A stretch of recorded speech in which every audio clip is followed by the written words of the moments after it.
উত্তরবঙ্গে শীতের দাপট ক্রমশ বাড়ছে। কুয়াশার ঘন চাদরে মোড়া জলপাইগুড়ি জেলা। ভোর হতেই জলপাইগুড়ি, ময়নাগুড়ি, বানারহাট, ধূপগুড়ি সহ বিভিন্ন এলাকা ঢেকে যাচ্ছে কুয়াশায়। শীতের কামড়ে নেমে এসেছে তাপমাত্রা, যা ঘোরাফেরা করছে প্রায় 11 ডিগ্রি সেলসিয়াসের আশেপাশে। জলপাইগুড়ি জেলায় শনিবার সকালে শীতের দাপটের ফলে কুয়াচ্ছন্ন হয় একাধিক এলাকায়।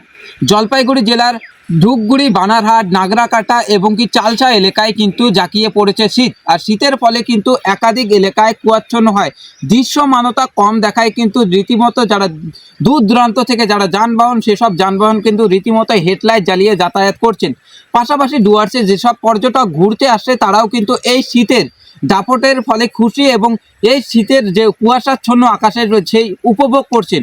পাশাপাশি জলপাইগুড়ি জেলায় কিন্তু সেলসিয়াস মাত্রা কিন্তু 11 থেকে 12 ডিগ্রি সেলসিয়াসে পৌঁছেছে। পাশাপাশি জাঁকিয়ে পড়েছে ডুয়ার্সের শীত। আর সেই শীত উপভোগ করতে কিন্তু ডুয়ার্সের বিভিন্ন প্রান্তে যে পর্যটক কেন্দ্র, এগুলোতে কিন্তু দেখা মিলছে পর্যটকদের ভিড়। সামনেই বড়দিন 25 ডিসেম্বর। সেই উপলক্ষে শহরের বিভিন্ন চার্চ ও এলাকা সাজিয়ে তোলা হচ্ছে আলোর সাজে।